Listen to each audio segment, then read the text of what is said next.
Jadi Baba Ali, vlog kita hari ini di Lapas Lambaru. Kita akan melihat situasi dan keadaan dan perkembangan gimana Lapas Lambaru hari ini. Jadi saya akan ketemu dengan siapa? Kalapas.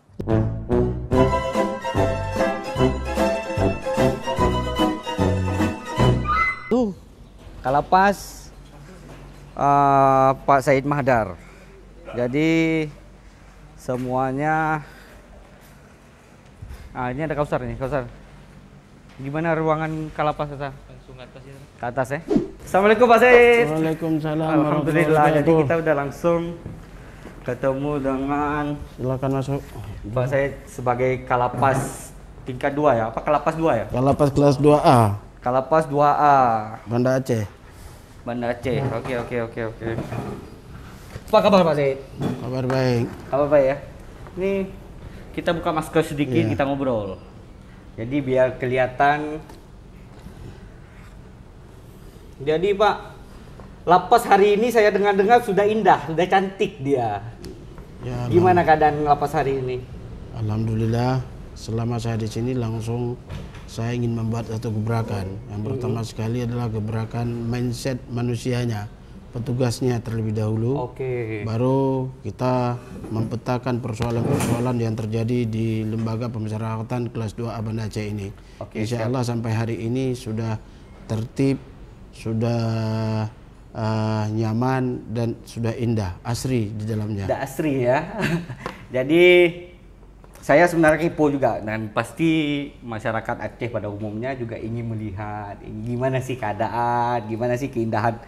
Nggak serem lagi katanya. Jadi kita buktiin Pak. Iya. Jadi setiap pagi Bapak aktivitasnya apa? Dimulai dari sini. Saya yang pertama sekali jam 7.15 sudah datang ke sini. Sudah hadir. Nah, saya sudah hadir di sini. Begitu saya hadir, saya langsung ke atas. Yang pertama sekali saya membaca Al-Quran dulu 1 juz. Ya Allah. Pada saat itu baru saya turun ke bawah untuk melakukan apel. Apel. Saya mengambilkan apel dalam tiap-tiap hari Senin adalah Kalapas yang mengambilnya. Sedangkan di hari yang lain itu kasih secara terus menerus. Baik. Jadi kita boleh langsung ke bawah Pak. Kita lihat gimana keadaan situasinya lapas. Siap, kita lihat ke sana. Jadi Pak Said juga ngontrol semuanya ya dari ruangan. Ya, ini kita ada CCTV yang selalu kita mengontrol posisi-posisi sana, karena CCTV ini adalah terkonek ke Jakarta sampai ke kementerian, sampai ke ini Ditjen itu terkonek semua. Jadi bisa dikontrol langsung oleh atasannya. Apabila misalnya ada orang yang melanggar, ada orang yang keterlambatan, ada orang yang menggunakan HP di dalam, itu apabila misalnya terlihat di sana pasti akan terjadi peneguran. Karena ini kan terkonek semua, karena CCTV ini merupakan CCTV yang sangat lengkap, dan itu dia akan terkonek, dia akan misalnya ada orang yang datang dari luar itu akan akan terkotak dia. Langsung dia itu orang-orang yang jalan-jalan kan terkotak. Di mana-mana orang berjalan, ini berhubung di blok semuanya sudah tertutup karena itu sudah ini. Ini kan terkotak. Orang yang berjalan, dia itu langsung terkotak. Misalnya orang yang ada di luar sana, kalau ada orang yang melempar yang apapun terlihat di sana. Langsung terdeteksi ya? Terdeteksi. Juga di HP saya juga terdeteksi. Oke, siap. Jadi kalau tamu-tamu kesini semua diundang diterimanya ya? Ya.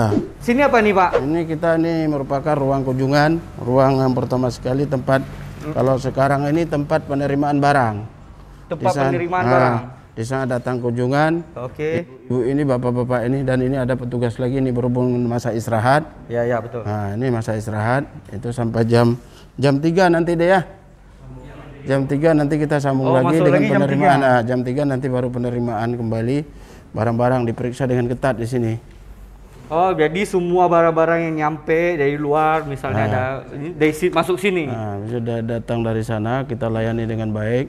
Oke. Yaitu dengan 5S ya. Senyum, sapa ya, santun ya. Nah, di sini ini kan kita terus dengan itu kita akan menuju kepada. Jadi diperiksa di sini ya. Saya ginti-ginti boleh ya? Boleh. Nah, ini ada yang duduk di sana. Dia periksa manual, ini kan juga masih ada titipan barang, udah tercatat dengan baik.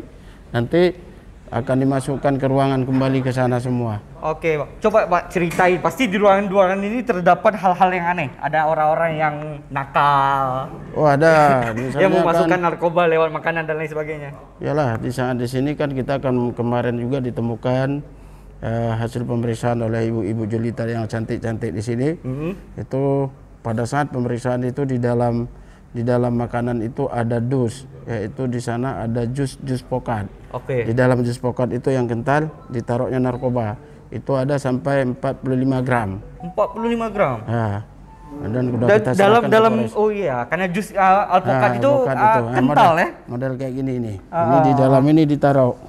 Ya. Kalau alpukat nggak itu kelihatan ditaruh, dia karena itu. kental dia ya. Nah, habis itu kan waktu dalam pemeriksaan terdapatlah itu. Dibuka. Oke. Waktu terlihat udah sabu. Udah sabu dalam 45. Dan udah kita serahkan kepada Polres. Karena anggota tersebut lagi diproses sampai hari ini akan diproses, akan ditindaklanjuti penindakan kepada penyidikan.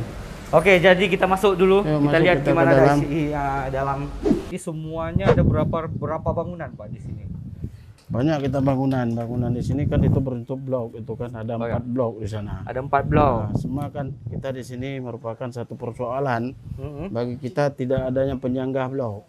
Misalnya blok A, blok B, atau kan misalnya blok Iskandar Muda, blok ini yang kita buat Betul. nama-nama pahlawan, tetapi kan tidak ada penyekatan, sehingga di saat adanya satu persoalan tempat pendobrakan di sini juga lebih cepat. Maka itulah banyak terjadinya hal-hal yang tidak kita inginkan. Maka kita pendekatan secara humanis, pendekatan secara kekeluargaan, dan memberikan sosialisasi. Tiap-tiap 1 bulan sekali kami selalu memanggil para narapidana atau palkam yang ada di dalam atau ketua-ketua kamar. Kami duduk apa ada persoalan-persoalan yang terjadi. Sehingga hubungan timbal balik terus berjalan dengan baik. Jadi hubungan para apa sebutannya ini? Itu antara warga binaan dengan petugas itu terjalin dengan baik.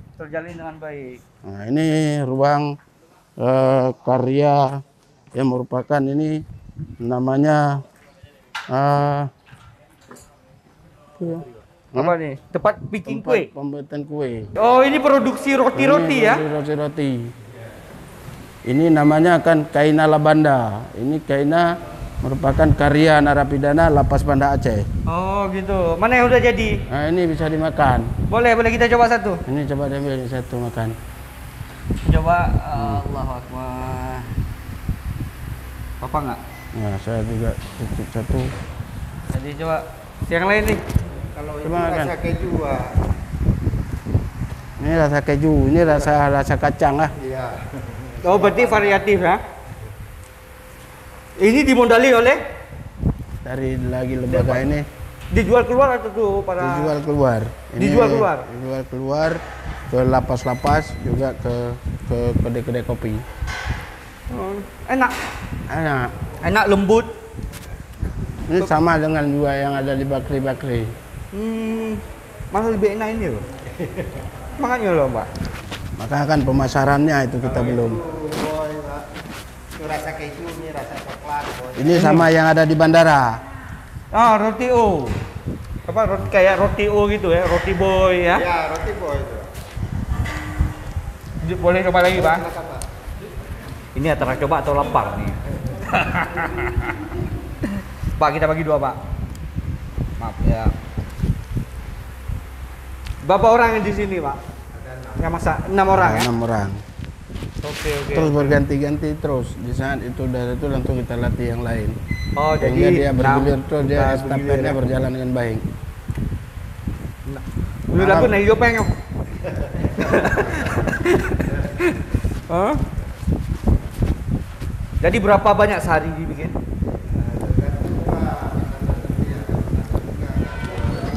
Kalau ada pesanan banyak. Kalau ada pesanan banyak ya? Kalau tidak ada pesanan berarti kan 4 kilo atau 5 kilo per 5 kilo 6 kilo ada. 5 Berarti kilo. ada 500 buah untuk kue. 500 buah ya. Jadi untuk teman-teman yang di luar yang ingin bikin event acara yang butuh roti-roti, Bisa memesan ini.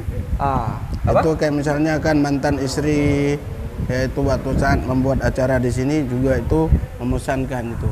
Ibu ini ibu ini Bapak ini gubernur yang lama. Pak Irwandi. Oh, Ibu Budar. Udarwati. Oh, Ibu Budar pesan rotinya di sini. Mantap. Tapi enak, jujur enak. Ini enak nih. Pak, semangat terus ya. Jaga kualitas, rasanya enak banget. Saya dulu. Memang enak kan? Semangat, betul. Jadi ini Geraha Aceh Aceh Hendarmin. Hendarmin. Ini mantan Kakanwil yang kita taruhkan nama karena kan banyak sekali jasa-jasa beliau di Kemenkumham Aceh ini. Baik. Jadi beliau dikasih nama lah ya, dijadikan nama ya. Kita sebagai mengingatkan akan sonoritas, mengingatkan akan sejarah, sehingga dengan kita mengingatkan akan sejarah itu merupakan kita akan membangkitkan semangat. Betul. Semangat beliau juga ya. Generasi yang akan datang. Betul. Jadi ini kita sudah sampai ini apa aula Pak? Lagi ada kegiatan juga ini sepertinya ya. Aula yang di sini merupakan Rehab yang merupakan program tahun 2020. Oke. 2021 ini itu sebanyak 60 orang. 60 orang ya. Dan ini dari Rehab ini akan menjadikan cikal bakal yang akan kita buat itu pesantren yang ada di sana. Nanti akan kita berikan nama dengan pesantren Babu Taubah. Ini dari pesantren Babu Taubah. Jadi yang akan sedang dibangun. Ya, ini sudah ini. Dulu ini waktu saya datang ke sini merupakan masih ada tiang. Oke. Dengan tiang-tiang yang melongok kayak gitu. Sehingga dengan ada program kayak gini, maka juga kita ada dan itu maka kita bangun yaitu jadi bangunan tempat Rehab dan itu akan kita jadikan sebagai cikal bakal pesantren. Baik Pak. Pak, boleh kita sapa teman-teman kita yang di sini? Boleh, silakan. Oke. Jadi mereka ini sedang apa nih sebenarnya Pak? Ini sedang pelakuan dari Rehab nih, yaitu yang dilakukan oleh. Jadi dia dijadikan untuk apa tujuannya? Berdampak seperti apa untuk mereka? Jadi kita buat program therapeutic community yang tujuannya untuk memperbaiki perilaku-perilaku yang sebelumnya menjadi lebih baik lagi. Kemudian kita juga memberikan pemahaman bagaimana mereka bisa menahan godaan atau tidak memakai lagi narkoba. Sehingga nanti selepas mereka dari sini, mereka bisa menjadi orang yang lebih baik lagi. Orang yang lebih baik lagi. Jadi Pak Kalapas, jadi rutinitas ini setiap hari dilakukan atau seminggu 2 kali ada 3 kali? Setiap hari. Setiap hari? Kecuali hari Minggu. Kecuali hari Minggu. Baik, jadi dan progres mereka makin hari makin gimana? Alhamdulillah. Sejak start dari pertama kita jalani program di sini, ada banyak perkembangan yang kita observasi. Baik. Kita nilai dari family yang ada. Contohnya mereka udah bisa mengutarakan apa yang mereka rasakan. Kemudian ada yang udah berjanji untuk pakai lagi. Dan ada keinginan untuk membuat perubahan dan berguna buat keluarganya nanti. Baik. Terima kasih dengan Pak Muhammad Adli. Terima kasih bisa dilanjutkan lagi kegiatannya. Jadi ternyata mereka setiap hari mendapat konseling lah istilahnya ya, bimbingan arahan ya. Jadi ini lagi dibangun ya Pak? Mau Ini dicor lagi, atau ditaruh tanaman? Ini nanti kan kita tambahkan dengan bunga-bunga yang di sana akan kita cor kembali sehingga menjadi lebih rapi dan lebih indah. Nah, ini kan sudah siap dengan bahan-bahan bakunya. Nah, ini ayun-ayun dari karya-karya narapidana. Baik Pak. Pak, ada beberapa pertanyaan yang mau saya tanyakan Pak. Kita ngobrol di sini aja kayaknya lebih seru ya. Jadi Pak, pertama yang ingin kita tahu apa perbedaan rutan dan lapas? Kalau rutan itu merupakan adalah tempat itu tahanan. Oke. Tahanan orang yang pertama adalah di rutan. Setelah ada putusan di sana 1 tahun ke atas semuanya itu harus ditempatkan di lembaga pemasyarakatan. Oke, baik. Lembaga pemasyarakatan adalah tempat pembinaan para narapidana. Yang diasimilasikan, yang diberikan misalnya dengan itu karya-karya ini adalah pembinaan di lembaga pemasyarakatan. Itulah yang membedakan rutan dengan lembaga pemasyarakatan dengan lapas. Jadi seperti misalnya yang kita tahu ini kan berapa nih? 595 ya. Iya. Ya kasus. Itu hukuman paling ringan apa? Hukuman paling berat apa di sini? Ya, hukuman yang paling ringan di sini kan bisa jadi juga narkoba juga ada yang ringan hukumannya. Hukuman yang kriminal biasa juga ada yang ringan hukumannya. Di sini kan hukuman itu paling ringan itu 5 tahun. Ya. Paling ringan 5 tahun dan paling tinggi hukuman mati dan hukuman seumur hidup. Oh, ada hukuman mati juga di sini. Hukuman mati di sini ada 3 orang. 3 orang, ya Allah. Koruptor ada di sini nggak, Pak? Koruptor juga ada di sini. Ada Tapi juga hukumannya koruptor ada di sini. 18 tahun. Nah, Pak Tengku Ilyas mantan bupati ya. Ini ada 20 ya. 19 tahun. Oh, mantan bupati ada juga di sini. Ada mantan bupati, mantan sekda ada di sekda. sini. Sudah ada bupati ada. Ada. Jadi kebanyakan kasus apa saja yang ada di Itu kebanyakan di sini adalah merupakan kasus narkoba. narkoba ya? Kok bisa paling banyak narkoba, Pak? Yang pertama bisa jadi adalah tren daripada kehidupan hari ini. Orang adalah ingin mencari kekayaan yang sesingkat-singkatnya dan untuk memperkaya diri yang sesingkat-singkatnya. Boleh kita lihat misalnya di kampung-kampung yang dulunya kita lihat kumuh, hari ini berdirinya rumah besar-besar. Tapi pernah kita pertanyakan dari mana duitnya, siapa orangnya. Nah, itu di kampung-kampung pedalaman yang rumahnya cukup tinggi, cukup hebat, dan orangnya bekerja di Malaya atau di mana-mana. Apa kerja mereka? Baik. Pak, saya melihat suasana seperti ini, Pak. Kan adem, baik, ya kan?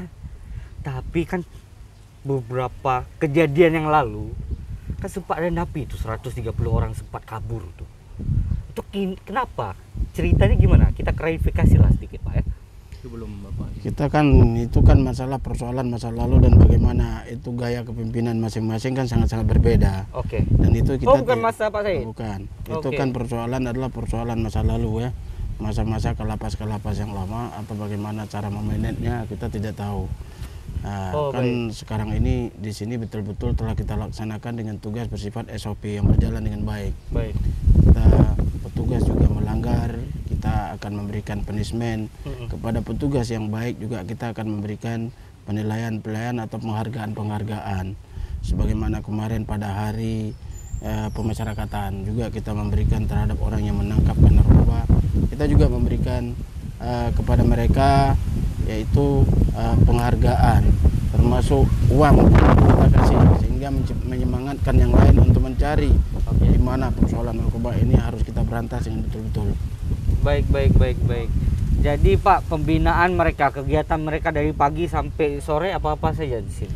Ini kegiatan di sini kan banyak, kegiatan keagamaan juga berjalan dengan baik, kegiatan karya narapidana berjalan dengan baik di bidang pengelasan, dan juga kami kemarin dengan ini merupakan kasih kegiatan kerja. Baik. Kami membuat pendekatan dengan Bapak Faisal, Ketua BLK Aceh, dan insya Allah setelah Lebaran ini ya, kami mungkin akan diberikan 2 paket pelatihan kegiatan. Oke.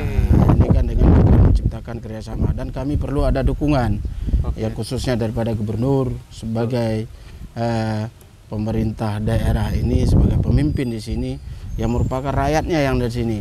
Apabila ada uluran tangan, khususnya misalnya kami ingin membuka lahan, di saat habis beberapa hari lagi ini kami akan mengambil, yaitu akan membuka lahan-lahan pertanian, yaitu khususnya di bidang sawah pertanian akan kami hidupkan dan akan mengajarkan orang-orang ini.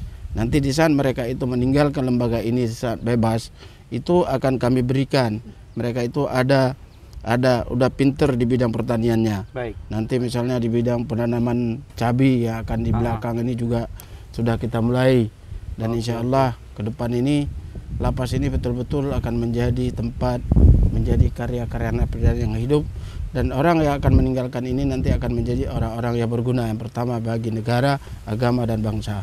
Baik Pak. Sini ada juga, sudah ada Pak Ladi. Ini Kasubsi sarana kerja. Bapak tugasnya? Saya Mengawasi itu. Oh, di bimbingan kerja.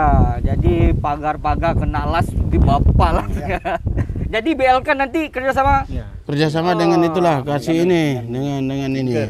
Nanti kan tahun depan itu kan kita kembangkan lagi tentang masalah itu mengenai kuih ini.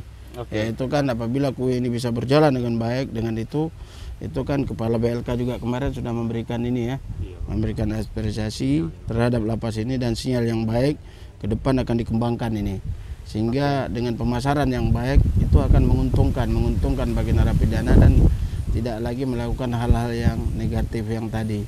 Baik, berarti saya lihat rotinya juga enak, tinggal pemasarannya aja. Ya, pemasarannya. Tinggal kita Juga pemasarannya. di bidang ini kan kita di bidang keagamaan. Itu Oke. pada pagi hari itu juga kita door, yaitu melaksanakan dengan pengajian ketauhidan, pengajian itu tentang nahwu saraf, pengajian tentang fikah, pengajian tentang nahwu saraf juga itu di semuanya itu akan diberikan di sana kan di dalam, sehingga pengenalan terhadap keagamaan Bang Weda.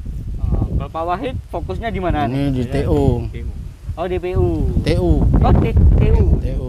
Jadi di sini kan ada 5 kasih, Pak. Oke. Dia di Kalapas, kemudian ada Sobat TU saya sendiri, kemudian ada KPSP, Kepala Keamanan, ya. Ada Kemudian Kasih ada Kantin. Kasih Minadik, bagian narapidana semua itu. Kemudian ada Kasih Binker, Pak Arkadius ini.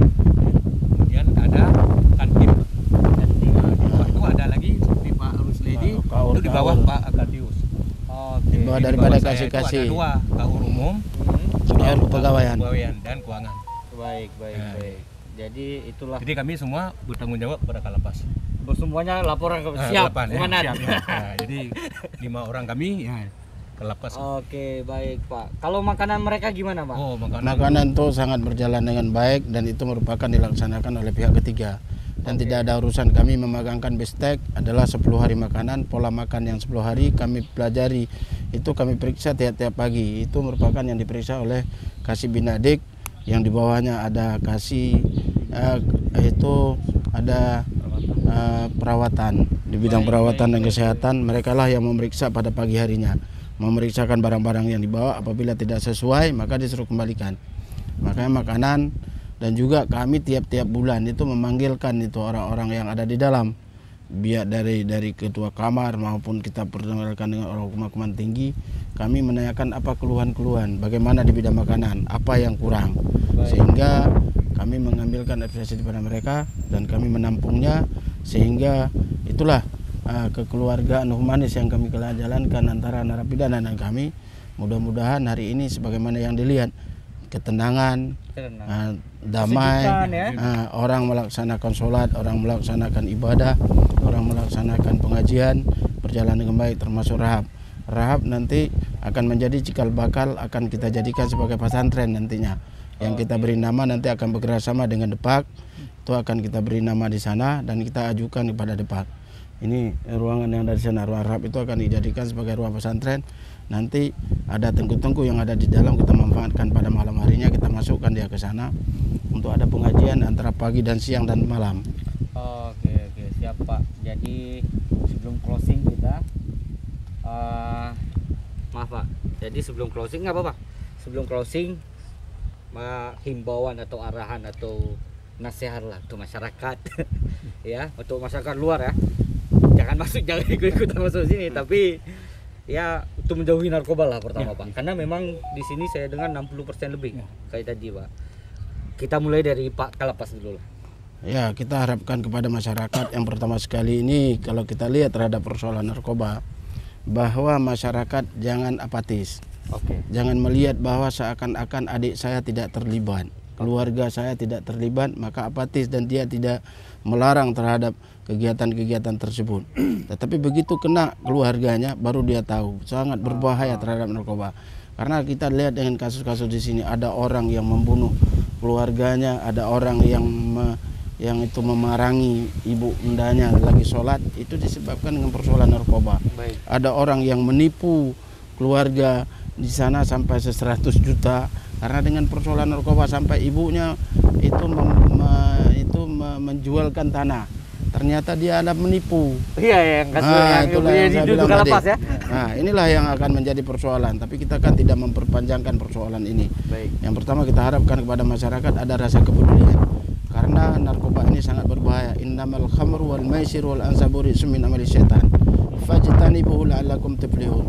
Itu bahwa minuman khamar, berjudi, mengundi nasib demi berhala, itu yang sekarang ini kita melihat dengan sip, dengan peredaran di tengah masyarakat kita, itu merupakan sangat-sangat yang harus dijauhi betul. Karena itu merupakan fajtanibuhu, Allah sangat melarang dan mengutuk kita berbuat pastinya ke Nur Aceh Sihan. Nah, kan gila orang kan. Coba itu kita lihat misalnya orang-orang yang menggunakan narkoba yang udah sakau, yang udah ini radang-radang itu, mereka itu udah hampir bagaimana. Itu merupakan Allah telah melarang, telah mengutuk, tapi kita berbuat, maka hancurlah dia. Baik. Kalau Ini nasihat dari Pak Wahid. Jadi ya, seperti disampaikan oleh Pak Kalapas tadi, memang narkoba ini suatu hal yang sangat membahayakan. Betul. Maka dalam agama itu ada namanya Pak maqasid syariah, itu artinya untuk menjaga manusia itu jangan rusak akal. Jadi kalau rusak akal itu manusia tidak berfungsi lagi sebagai manusia. Maka kami mengharapkan ya pembinaan yang sudah dilakukan di lapas ini jangan hanya lapas saja, tapi dia harus didukung oleh masyarakat dan juga lingkungan. Nah, jadi kalau itu tidak sudah dibina dari lapas ini keluar, lingkungan tidak membina lagi, masyarakat tidak, ini kembali lagi. Jadi kami mengharapkan menjadilah kerjasama yang residivis. baik. Ya, residivis. Jadi kerjasama yang baik sangat penting. Karena akan disigma ya oleh masyarakat, itu yang sangat berbahaya. Di saat orang pulang dari sini, ya sembahyang, pura-pura sembahyang, nyankan mantan Jadi napi. meremehkan ya, Sehingga kan itulah persoalan yang terjadi di tengah-tengah masyarakat. Allah lebih baik tak pegah beruk mentang ya ke Aceh. Tak pegah gimana nak tak jual lah. Ya kai beku. Kalau dari Pak Ya, di Pak Arka? samping pembinaan di lapas, pembinaan keluarga juga sangat penting. Pembinaan keluarga ya. Ya, pembinaan keluarga. Di samping itu lingkungan. Habis itu ada sosialisasi, terutama di pihak penegak hukum, sosialisasi ke desa-desa gitu yang terdekat. Bahayanya narkoba. Bahayanya narkoba ya. Iya, mungkin itu saja, Pak. Baik, kalau dari Pak Arus? Kalau dari saya semenjaknya masuk Pak Karut, Pak Said, sudah banyak perubahan di sini. Baik, maaf Pak, saya terusin ya. Ya, sudah banyak perubahan di bidang apa saja, sudah banyak jalan di sini. Baik dengan mengenai masalah orang dalam, sudah banyak perubahan, Pak. Udah, Pak. Taman aja udah. Taman-taman sudah dibuat Ini bagus. sedang direnovasi. Renovasi, dan mengenai orang dalam pun sudah banyak perubahan. Sudah banyak perubahan ya. Sudah ada Pak Said. Sudah ada Pak saya perkembangan. Terus kedepannya apa yang ingin dilakukan lagi Pak Said? Ini kita kan ingin membangun yang pertama adalah sinergitas dengan instansi terkait semuanya, bahwa kita ini kan satu.